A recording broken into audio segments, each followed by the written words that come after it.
Madame, Monsieur, bonjour, merci de nous rejoindre dans l'actualité. Pour le 3e vendredi consécutif, les Algériens sont sortis ce 8 mars dans les villes, les artères et les avenues de la capitale Alger et les autres villes du pays, de l'Est à l'Ouest et du Nord au Sud, sortis encore une fois pacifiquement pour réclamer un changement radical pour un avenir radieux, un avenir meilleur pour notre pays.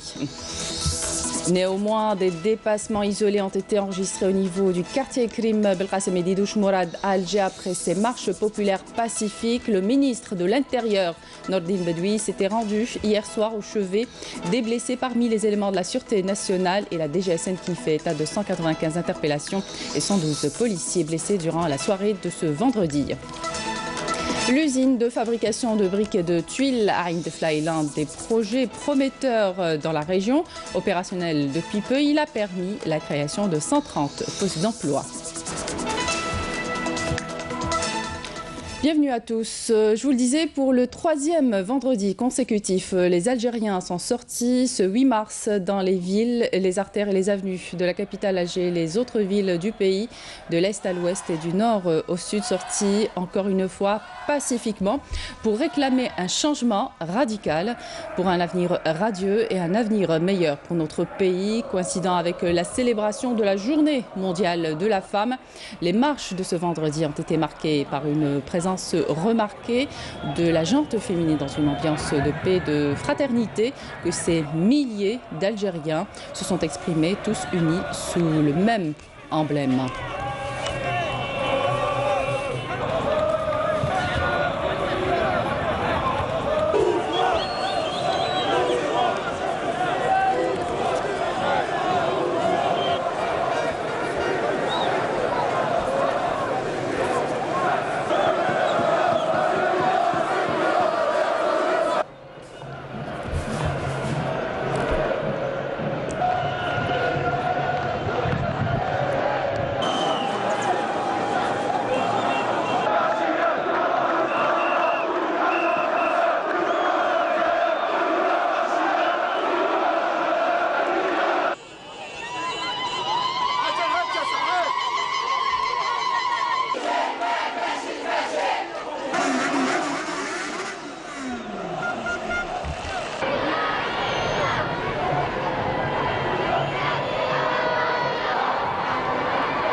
Après ces marches populaires pacifiques qui ont eu lieu hier dans plusieurs villes algériennes, des dépassements isolés ont été enregistrés au niveau du quartier Krim Belkacem et Didouche Mourad à Alger. Plusieurs éléments de la Sûreté nationale ont été blessés. Le ministre de l'Intérieur, Nordine Bedoui, s'était justement rendu hier à leur chevet à l'hôpital central de la Sûreté nationale d'Alger. Il était accompagné du wali d'Alger, Abdelkader Zouk, du directeur général de la DGSN, Abdelkader Kara Bouhedba, ainsi que du directeur général de la protection civile, Boualem Bourlef. Bedoui a salué les efforts des équipes médicales pour la bonne prise en charge des blessés.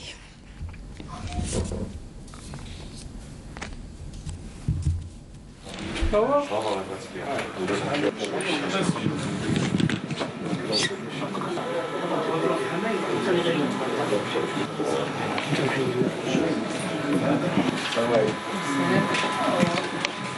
va? لاباس؟ المعنويات مليحة.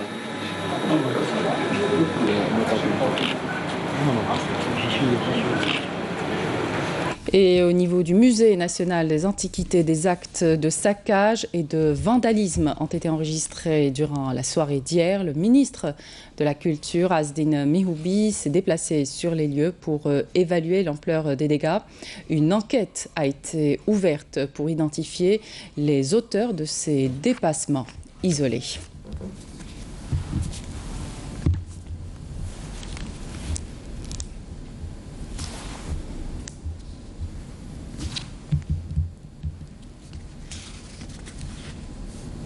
Et suite à ces événements, la Direction générale de la Sûreté nationale a rendu public un communiqué informant qu'à la fin de cette journée du vendredi 8 mars, un nombre important de délinquants s'est manifesté dans le but de commettre des actes de saccage et de vandalisme dans certaines structures au niveau des quartiers de Krim Belkacem et d'Idouche Mourad. L'intervention des services de police a permis l'interpellation de 195 individus, objets actuellement d'enquête approfondie. La DGSN déplore la blessure de 112 de ces hommes actuellement pris en charge au niveau des services de santé de la Sûreté nationale. Par ailleurs, la DGSN dément formellement les allégations partagées sur les réseaux sociaux annonçant la mort d'un policier lors des manifestations du vendredi. Le général de corps d'armée Ahmed Gaïd Salah, vice-ministre de la Défense nationale, chef d'état-major de l'armée nationale populaire, effectuera ce dimanche une visite de travail au niveau de l'école nationale préparatoire aux études d'ingénierat.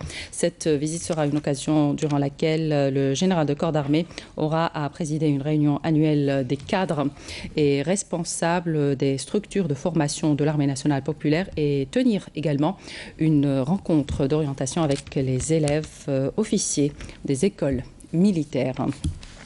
Un communiqué du ministère de la Défense nationale nous informe ce matin qu'un détachement combiné de l'armée nationale populaire a interpellé à l'aube aujourd'hui dans la wilaya de Khanchla un narcotrafiquant à bord d'un camion chargé d'une importante quantité de kif traité s'élevant à 630 kg, tandis qu'un autre détachement combiné a arrêté à Ataraf deux narcotrafiquants en possession de 19,5 kg de la même substance.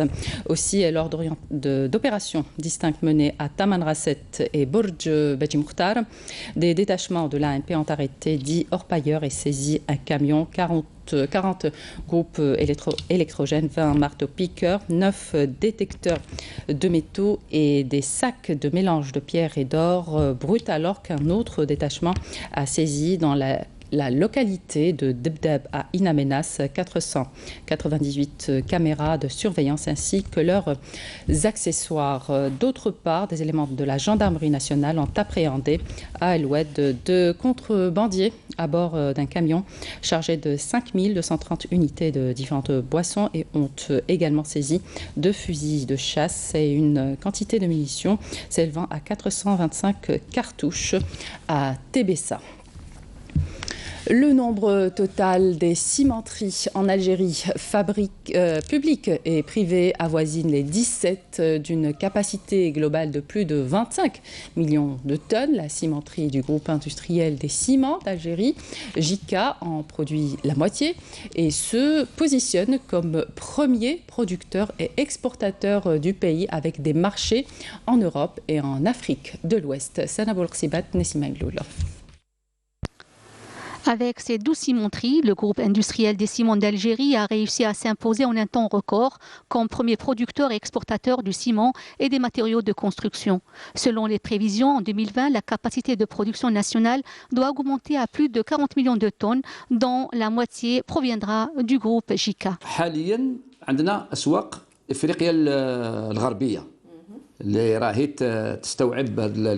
Actuellement, nous avons des marchés en Afrique de l'Ouest et dans une année ou plus tard 2 ans, nous allons avoir d'autres marchés en Europe. يفتتح ربما المجال إلى أوروبا. 2018 En 2018, nous avons effectué notre première opération d'exportation d'une quantité de plus de 40 000 tonnes de ciment clinker. C'était là un premier pas du groupe JICA dans le marché mondial. En 2017, le groupe JICA va réaliser sa deuxième ligne de production à la cimenterie de Ain Kbira dans la wilaya de Sétif avec une quantité record, soit 14 millions de tonnes, dépassant ainsi ses prévisions qui tablaient sur une production de 13,2 millions de tonnes de ciment. مصنع الإسمنت العين كبيرة هناك الإسمنت العادي المتناول يعني عامة سي لو سي ام 42.5 عندنا الإسمنت المضاد للأملاح ce qu'on appelle le CRS, le ciment résistant au sulfate. عندنا le ciment le 32.5 حتى هو إسمنت عادي وعن قريب إن شاء الله on aura الإسمنت النفطي. Le groupe industriel des ciments d'Algérie, JICA, ambitionne de produire 20 millions de tonnes de ciment à l'horizon 2020. L'usine de fabrication de briques et de tuiles à Ain Dfla est l'un des projets prometteurs dans la région. Opérationnel depuis peu, il a permis la création de 130 postes d'emploi. Reportage Khalil Touati, commentaire Badia Amardi. L'usine de briques et de tuiles de Hammam Rira, un investissement local qui a ouvert la voie à nombreux jeunes de la région pour rentrer dans le monde du travail. Cet opérateur économique a implanté son usine ici lorsqu'il n'y avait aucun projet dans la région. Cela fait 2 ans que j'y travaille.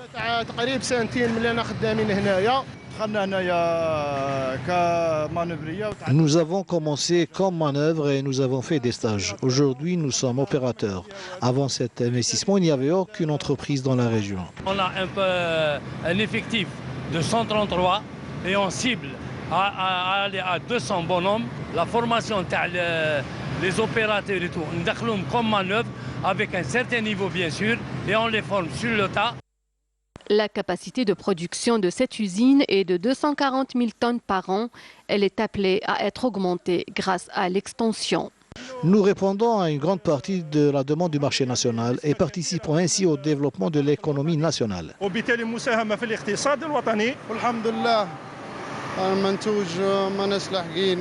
Dieu merci, nous travaillons jour et nuit pour satisfaire la demande. Nous voulons agrandir notre activité, mais nous avons quelques difficultés, notamment un déficit en eau et un problème de téléphone.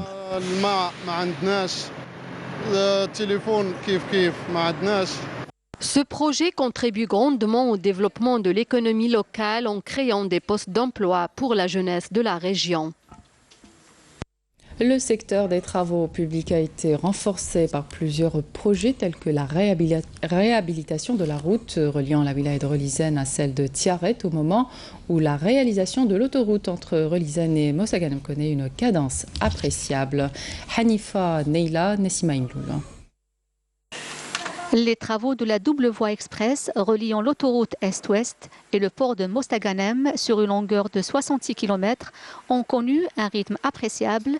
Un projet d'une grande envergure dans le développement du secteur devra être réceptionné la fin du mois en cours. Le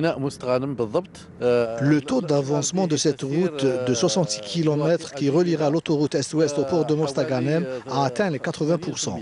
Le projet de réalisation de la double voie express reliant Tiaret à l'autoroute Est-Ouest au niveau de la wilaya de Relizane, traversant Knenda et Zemmoura, va désengorger la circulation.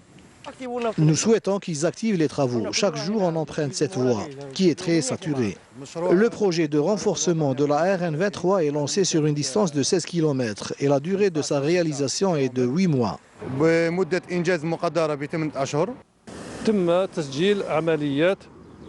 Nous avons enregistré des opérations à vocation régionale pour un coût dépassant les 3 milliards de dinars, touchant au réaménagement des routes communales et chemins de wilaya. Ce sont là des projets de modernisation. Ce projet stratégique contribuera, en plus du désenclavement de nombre de localités de la région, à assurer une fluidité à la circulation automobile, notamment pour les poids lourds se rendant au port de Mostaganem. La journée internationale des droits de la femme célébrée hier était également l'occasion pour les femmes palestiniennes de mettre en exergue un combat au quotidien. Une lutte et une résistance continuent face à l'occupant israélien dans une conjoncture économique marquée par le blocus israélien et les agressions israéliennes. Les femmes palestiniennes poursuivent leur lutte pour la liberté et l'indépendance. Wissem Abouzaïd, Amal Bouarba. Au moment où la journée internationale des droits de la femme est célébrée partout dans le monde, la femme palestinienne mène un combat sans relâche et avec dignité aux côtés de l'homme pour la liberté et l'indépendance des territoires palestiniens. Faisant preuve d'un courage exemplaire, les femmes palestiniennes sont plus que jamais déterminées malgré une conjoncture difficile. La femme palestinienne poursuit sa lutte et son combat pour la liberté et un État indépendant. Elle est comme toujours en première ligne pour défendre ses principes. Nous poursuivons notre combat pour mettre fin à l'occupation et au blocus israélien et jusqu'à la proclamation d'Al-Quds comme capitale éternelle de la Palestine. Figure emblématique de la résistance palestinienne, les détenus dans les prisons israéliennes subissent les pires traitements. C'est le cas de la détenue Nesrine Aboukmil qui a passé plus de 6 ans dans les geôles israéliennes. Elle fait partie de 46 détenus, dont 20 mères de famille emprisonnées. Aucune loi ni aucune législation ne permettent de priver une femme de prendre ses enfants dans ses bras durant cette journée. Il faut honorer la femme palestinienne et libérer les détenus. Jusqu'à quand la communauté internationale va fermer les yeux face à la souffrance endurée par toutes ces femmes? En dépit des conditions pénibles, la femme palestinienne surmonte les épreuves et le blocus imposé par Israël depuis plus d'une décennie avec patience, bravoure et ténacité. Défiant la réalité, elle s'adonne à de petites tâches pour subvenir aux besoins de sa famille. La situation humanitaire ne cesse de s'empirer. Il n'y a pas de travail, les gens ne trouvent pas quoi manger. Mais malgré tout, on est patient et on résiste. On fait de petits boulots au marché pour subvenir aux besoins de nos familles. La femme palestinienne reste donc le symbole de la résistance et l'icône de la cause palestinienne. Le reste de l'actualité à l'étranger dans ce résumé signé Soumaya Zarouali. Au Venezuela, le président Nicolás Maduro ainsi que son adversaire Juan Guaidó appellent aujourd'hui leurs partisans à défiler dans les rues du pays, plongés depuis jeudi dans le chaos par une panne d'électricité sans précédent, paralysant le pays et touchant ainsi différents secteurs à travers les 23 États. Le Venezuela accuse le gouvernement américain et menace de déposer plainte devant les organisations internationales en avançant des preuves. La 42e journée internationale pour les droits des femmes célébrée hier à travers le monde. Ils étaient 15 000 à se mobiliser en France pour dénoncer les inégalités salariales et les violences faites aux femmes. Des milliers de femmes au Chili, au Brésil et en Uruguay défilent dans la rue pour marquer le 8 mars. Des centaines de personnes, pour la plupart des femmes, défilent sur la place de Mayo en Argentine pour demander l'égalité des droits. Et à New York, les femmes mettent en lumière les difficultés des femmes au travail. Cette journée a été marquée en Espagne par la mobilisation de plus d'1,5 million de manifestants à Madrid et à Barcelone, ainsi qu'à travers différentes villes du pays. Histoire, Tougourt a commémoré ce jeudi le 57e anniversaire des manifestations populaires du 7 mars 1962, une date qui rappelle ces événements historiques lors desquels les habitants du Sud sont sortis exprimer l'unité de l'Algérie et déjouer les desseins de l'administration coloniale française de séparer le Sahara du reste du territoire algérien. Amal Bouarba. La commémoration de ces événements historiques a été marquée par une cérémonie de recueillement à la mémoire des Chouhada après la levée de l'emblème national et un dépôt de gerbes de fleurs. Il y a 57 ans, les habitants de Tougourt manifestaient haut et fort pour confirmer l'attachement des habitants du Sud à l'unité nationale et dire non aux tentatives du colonisateur français de séparer le Sahara du territoire algérien. Des manifestations populaires violemment réprimées par les forces coloniales qui n'ont pas hésité à user de tous les moyens pour disperser les foules. La ville de Tougourt avait eu la visite de De Gaulle, qui était l'architecte du projet sur la division de l'Algérie. et la séparation du Sahara du reste du territoire algérien. C'est pourquoi le commandement de la 4e région avait appelé à organiser ces manifestations à Tougourt, un soulèvement populaire qui avait fortement mobilisé les jeunes, sortis dans les rues, brandissant le drapeau algérien et criant toute leur détermination à arracher la liberté et l'indépendance du pays. Des événements historiques ressuscités à travers plusieurs activités retraçant la glorieuse guerre de libération nationale. Des personnalités historiques et des universitaires ont également mis l'accent sur l'impact de ces manifestations populaires qui ont contribué à la consolidation de la cohésion des moudjahidines et des citoyens autour du commandement de la révolution et l'attachement du peuple algérien à son unité territoriale. À cette occasion aussi, des moudjahidines et des familles de martyrs ont été honorées.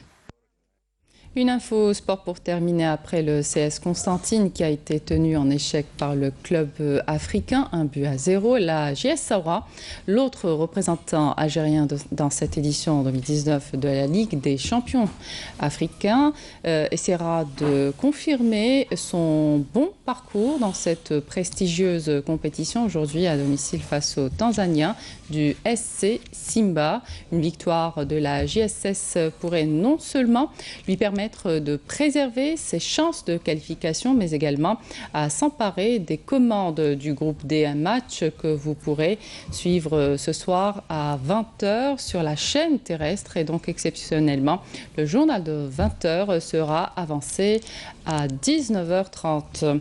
Voilà qui termine cette édition. Merci de votre attention. Tout de suite, les prévisions météo avec Faria Chir. Vous pouvez revoir nos programmes sur les liens qui s'affichent sur votre petit écran. Pour l'information, retrouvez ce soir Zohel Bendimad à 19h. Excellente suite de programme sur Canal Algérie.